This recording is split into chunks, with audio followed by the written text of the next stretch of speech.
Hello friends, आज आपका स्वागत है हमारे YouTube channel India GK with motivation thought by Jyoti में आपका स्वागत करती हूँ। आज हम यूपीएससी और अन्य other state PSC competition exam के लिए जो महत्वपूर्ण टॉपिक्स होते हैं उनको क्लियर करेंगे। आज हम एम लक्ष्मीकांत से लेकर मैंने जो नोट्स तैयार किए हैं इसमें अपने भारतीय संविधान के बारे में जो पहला ही टॉपिक होता है, इसका पहली इकाई का निर्माण, विशेषता, मूल ढांचा एवं प्रमुख संशोधन। तो हम अपने संवैधानिक विकास के बारे में आज इस वीडियो में आपसे शेयर करूंगी।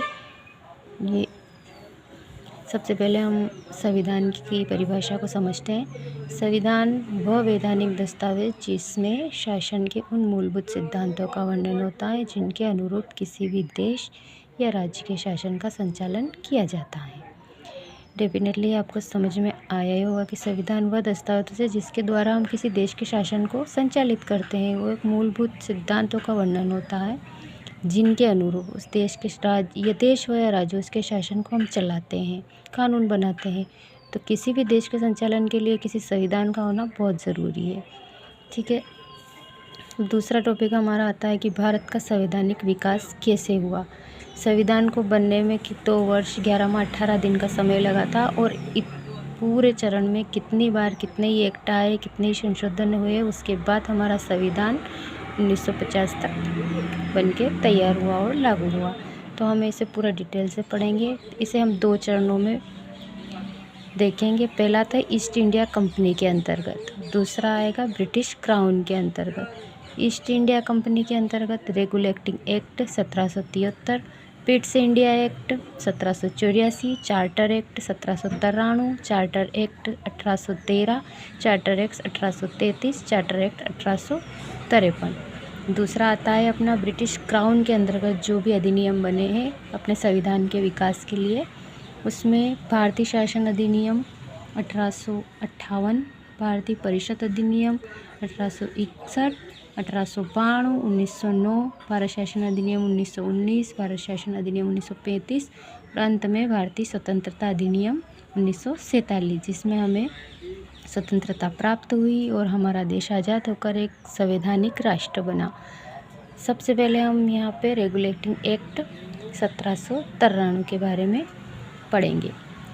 इसके अंतर्गत बंगाल के गवर्नर को, पहले बंगाल का एक गवर्नर हुआ करता था। रेगुलेटिंग एक्ट के बाद बंगाल का जो गवर्नर था वो गवर्नर जनरल कहा जाने लगा। इसमें 4 सदस्यीय कार्यकारी परिषद का गठन किया गया, जिसके अंतर्गत पहले गवर्नर जनरल वारेन हेस्टिंग थे। तो पहला, ये भी एक वन लाइनर जीके क्वेश्चन हो गया हमारा कि पहला गवर्नर जनरल कौन हुआ? Warren Hasting. 1774 में बंगाल में उच्चतम न्यायालय स्थापित किया गया और इसके न्यायाधीश एलिजा एम्पे थे। ये भी एक वन लाइनर क्वेश्चन हुआ हमारा कि पहले न्यायाधीश हुए एलिजा एम्पे।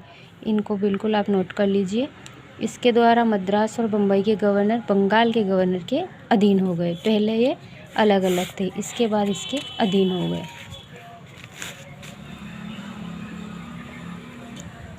और कंपनी के कर्मचारियों को व्यापार व भारतीय लोगों से उपहार लेना बंद कर दिया गया। पहले कंपनी के जो कर्मचारी थे वो व्यापार में और भारतीय लोगों से उपहार लेते थे, तो इसने इस एक्ट के अंतर्गत बंद कर दिया गया।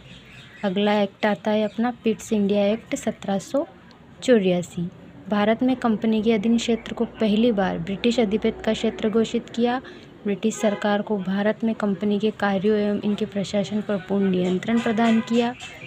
इस एक्ट को तत्कालीन प्रधानमंत्री विलियम पिट ने पेश किया था। पिट्स इंडिया एक्ट को प्रधानमंत्री विलियम पिट ने पेश किया था। कंपनी के व्यापारिक व प्रशासनिक शक्ति व कार्यों का विभाजन किया है। पहले कंपनी के ये एक थे, इसके द्वारा कंपनी की व्यापारिक शक्तियाँ अलग की गई और प्रशासनिक शक्तियाँ अलग की गई। अगला एक्ट आता है अपना 1786 का अधिनियम। गवर्नर जनरल को विशेष परिस्थिति में परिषद के निर्णय को निरस्त कर निर्णय लागू करने व प्रधान सेनापति की शक्तियाँ दी गई और दोनों अधिकार सर्वप्रथम किस ब्रिटिश अधिकारी को मिले थे? वो था Lord Cornwallis. Next, charter act 1993। इसकी मुख्य विशेषता थी कंपनी के व्यापारिक अधिकार अब 20 वर्षों तक के लिए बढ़ाए गए। नियंत्रण मंडल के सदस्यों को भारतीय राजस्व से वेतन दिया जाने लगा। पहले इन्हें भारतीय राजस्व वेतन नहीं दिया जाता था। नियंत्रण मंडल जो सदस्य होते थे, इस नियंत्रण मंडल का गठन किया जाता था। अब उनके सदस्यों का वेतन भारतीय राजस्व से दिया जाने लगा। ये 1993 के अंतर्गत पारित किया गया। अब नेक्स्ट हमारा एक्ट आता है चार्टर एक्ट 1813। ये बहुत ही इम्पोर्टेंट है। इसमें बहुत सी बार इसको कंपटीशन एग्जाम्स में पूछे भी गए हैं इसमें से क्वेश्चन। तो भारत के कंपनी के व्यापारिक एकाधिकार समाप्त कर दिए गए। इसके अंतर्गत भारत के जो व्यापारिक कंपनी के अधिकार थे वो समाप्त कर दिए गए। कंपनी का चाय व चीनी के साथ व्यापार एकाधिकार बना रहा। कंपनी को गवर्नर प्रधान सेनापति नियुक्त का अधिकार इस ब्रिटिश क्राउन की स्वीकृति अनिवार्य थी। इसमें कंपनी को गवर्नर कंपनी के द्वारा किया जाता। प्रधानमंत्री सेनापति की नियुक्ति का अधिकार कंपनी को दिया गया। कंपनी का पुनः 20 वर्षों के लिए भारतीय प्रदेश व राजस्व पर नियंत्रण हो गया।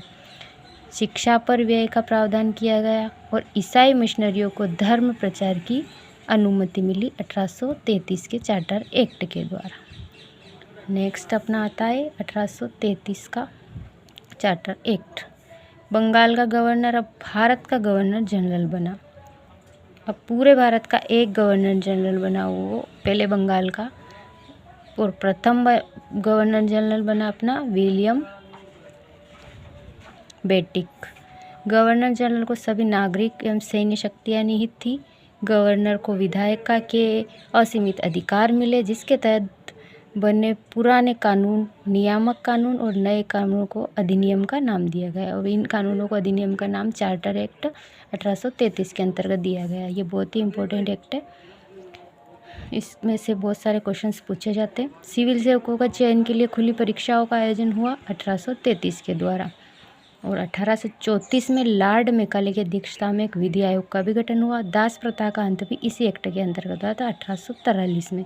तो फ्रेंड्स, इस अधिनियम में बहुत सारे इंपॉर्टेंट क्वेश्चंस बने हैं हमारे लिए। एक तो सिविल सेवकों के लिए खुली परीक्षाओं का आयोजन, विधि आयोग का गठन और दास प्रथा समाप्त हुई थी किस एक्ट के अंतर्गत? 1833 के अंतर्गत। और पहला हमारा जो गवर्नर जनरल बना था भारत का, वो था विलियम बेटिक। नेक्स्ट पे आते हैं 1853 का चार्टर अधिनियम।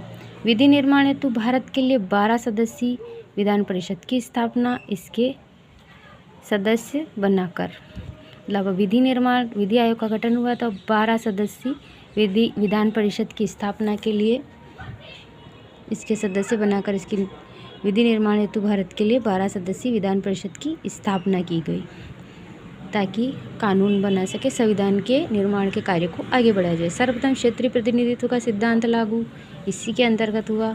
कंपनी के महत्वपूर्ण पदों पर सीधी भर्ती के स्थान पर प्रतियोगी परीक्षाओं का आधार बनाया गया। कंपनी के जो महत्वपूर्ण पद थे उन पे पहले सीधी भर्ती होती थी, लेकिन इस एक्ट के द्वारा इनमें अब प्रतियोगी परीक्षाएं का आयोजन किया जाने लगा।